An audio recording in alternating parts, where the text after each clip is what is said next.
Hello everyone, कैसे हो आप सब। आई होप सभी अच्छे होंगे और प्रॉपर तरीके से अपना रिवीजन कर रहे होंगे। तो देखिए, लास्ट वीडियो में हमने एक्सरसाइज 1.4 को कंप्लीट कर लिया था, जिसके साथ ही हमारा चैप्टर 1 फिनिश हो गया था। अगर आपको चैप्टर 1 में कोई भी डाउट होता है तो आप कमेंट सेक्शन में बता सकते हो, मैं आपके ऑल डाउट क्लियर कर दूँगी। आज हम सेकंड चैप्टर एक्सरसाइज 2.1 का थोड़ा बहुत इंट्रोडक्शन करेंगे, ठीक है। देखिए, हमारे चैप्टर 2 का नाम है इनवर्स ट्रिग्नोमेट्रिक फंक्शन, ठीक है। इसमें ये है, हाँ, आज हम थोड़ा सा उसके बारे में पढ़ेंगे, जिससे कि हाँ फिर हम जब एक्सरसाइज 2.1 करेंगे तो हमें क्वेश्चन करते हुए कोई भी डिफ़िकल्टी नहीं आएगी, हमारे क्वेश्चन ईजिली हो जाएंगे, ठीक है। तो देखिए, हमने ये प्रीवियस क्लास में भी पढ़ा है कि साइन एक्स किसका अपोजिट होता है, कोसिकेंट एक्स का, और हमारा टेन एक्स किसका होता है, कोट एक्स का, और हमारा कोस एक्स अपोजिट किसके होता है, सीकेंट एक्स के, ठीक है।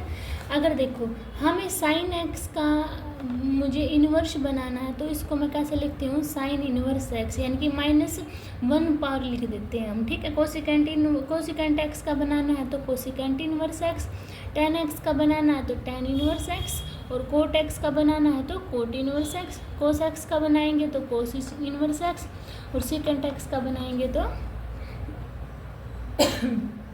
Secant inverse x.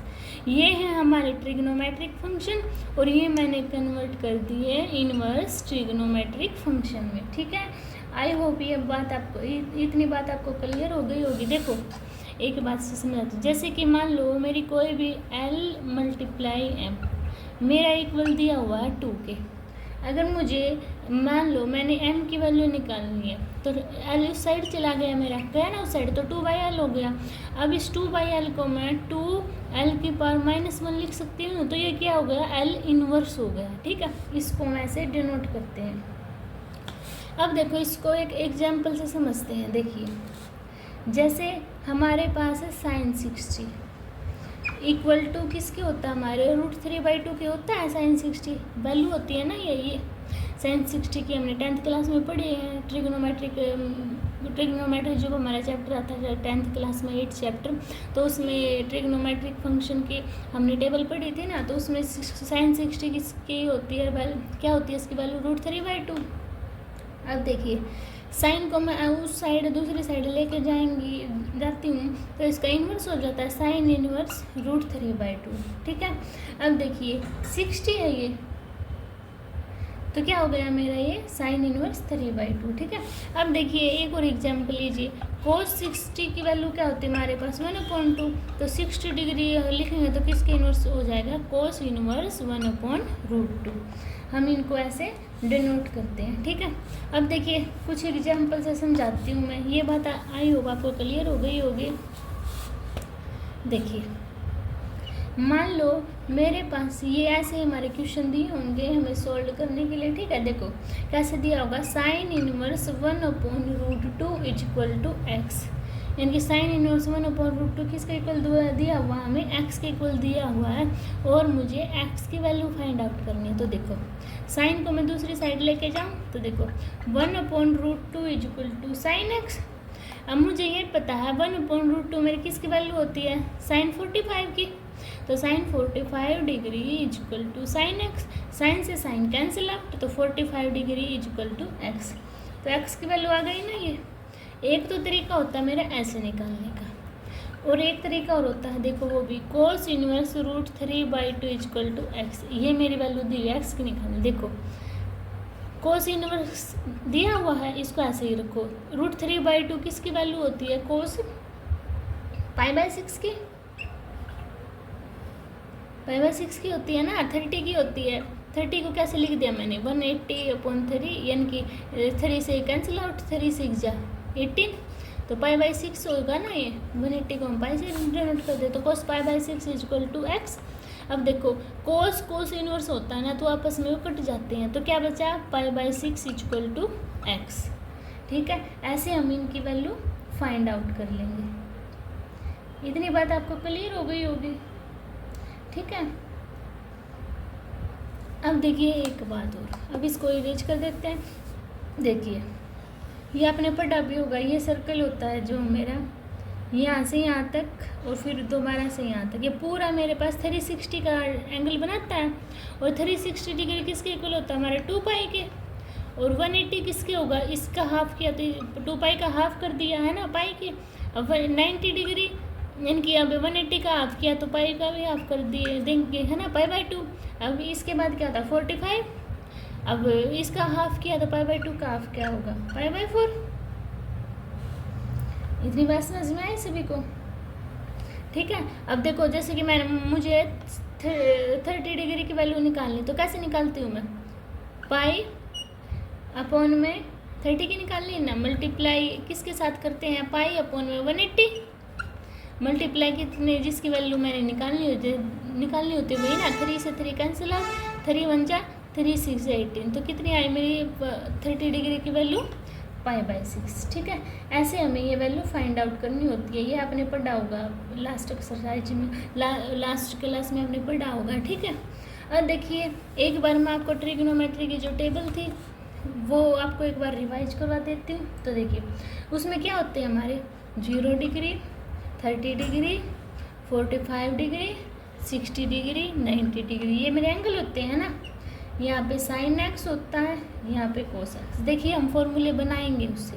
ये वैल्यू कैसे बनाते हैं? देखो यहाँ पे 0 1 2 3 4। ठीक है, ये लिखा मैंने। अब इसको 4 से डिवाइड कर दो। 4 4 4 4 4 डिवाइड किया मैंने। अब इसका स्क्वायर रूट कर दो। कर दिया मैंने स्क्वायर रूट। अब देखो 0/4 0 ही होगा, तो sin 0 की वैल्यू 0। अब देखो 1 का रूट 1 और 4 का रूट 2, sin 30 की वैल्यू 1/2 और रूट 2 1 जा और 2 2 जा, क्या है इसकी? 1/√2 और इसकी रूट 3/2। 4 से 4 कैंसिल आउट, कितनी आई? 1। अब cos x की निकालेंगे। देखो cos x की या फिर ऐसे निकालो, या फिर cos x क्या होता है? ऐसे अपोजिट लिखेंगे, जैसे 1√3/2 लिख लिया, 1√2 लिखा, 1/2 लिखा, 0 लिखा। ठीक है। अब होगी मेरी 10। 10x क्या होता है मेरे? sin x upon cos x। तो 0/1 1 0, 1/2 √3/2, 2 से 2 कैंसिल आउट, बचा कितना? 1/√3। 1/√2 1/√2 कैंसिल आउट, बचा कितना? 1 √3/2 और देखो अपॉन 1/2, 2 से 2 कैंसिल आउट, कितना बचा? √3।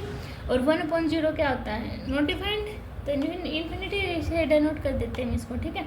अब उसके बाद क्या आता है मेरा? कोसिकेंट। तो देखो कोसिकेंट का मैंने आपको बताया, कोसिकेंट साइन का अपोजिट होता है ना। तो 0/1 इन्फिनिटी, 1/2 2 √2 2/√3 1। ये साइन की वैल्यू क्या की मैंने? बस उल्टी लिख दी। ठीक है, अपोजिट करके लिख दी। अब देखिए मेरा सीकेंट है। सीकेंट किसका होता है? कोसिकेंट, कोस का। तो कोस की अपोजिट करके लिख दो वैल्यू 1 √3/2 है ना, तो 2/√3, या फिर इसको ऐसे लिख दो। ठीक है, √2 2 इन्फिनिटी। अब निकालनी है मुझे कोटेक्स की। कोटेक्स 10 का होता है, तो 10 की वैल्यू उठाओ पीछे से, इन्फिनिटी √3 1 1/√3 0।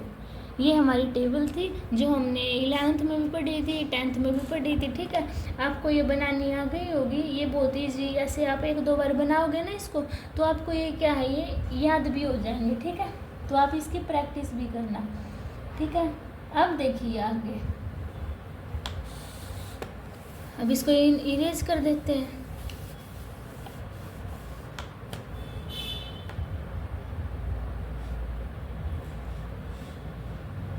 देखिए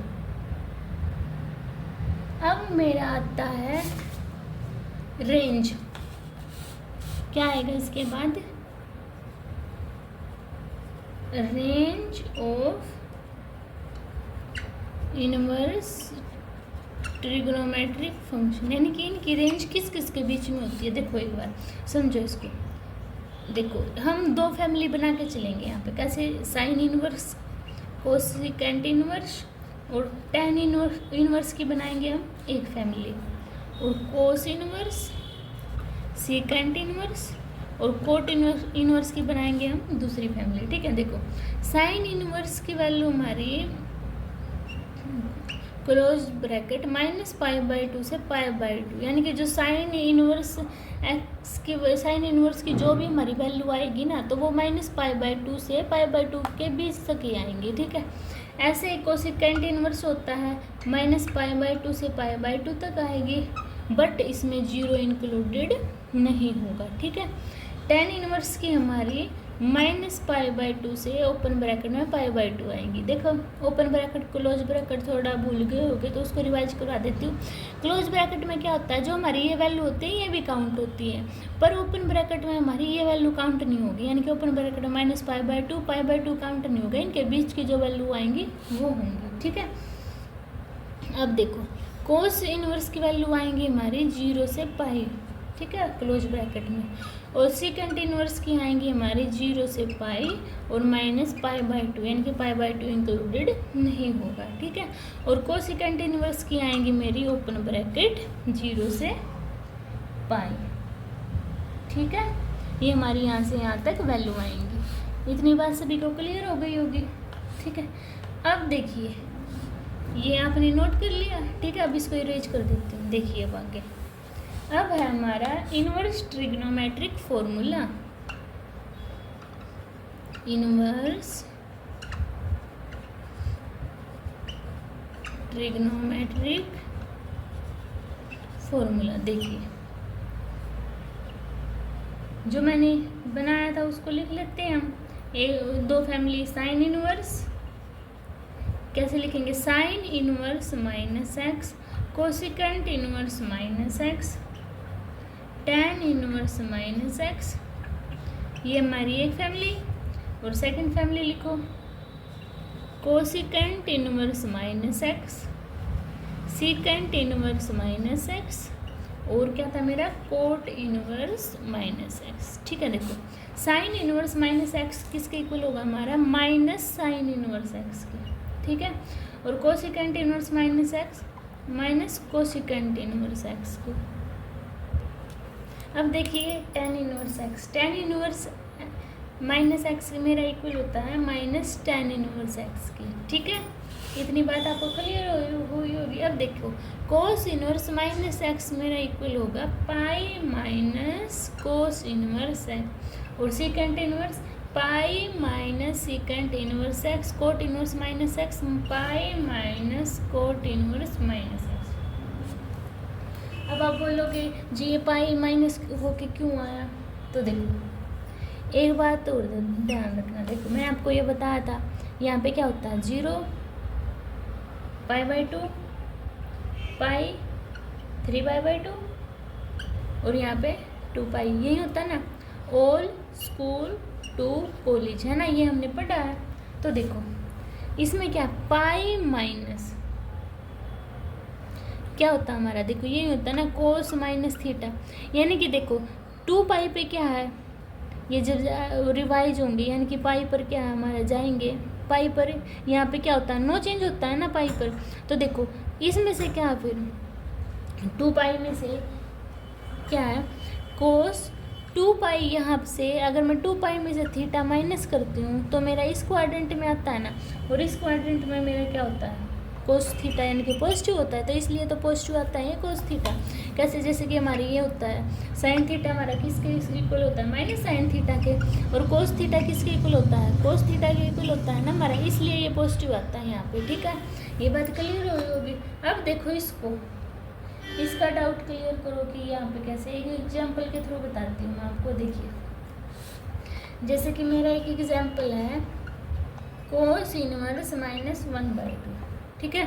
ये मैंने कोस इनवर्स -1/2 को मैंने x के इक्वल रख दिया, रखा मैंने x के इक्वल। तो देखो कोस इनवर्स को मैं उस साइड लेके जाऊंगी तो क्या बचा मेरा -1/2 = कोस x बचा ना।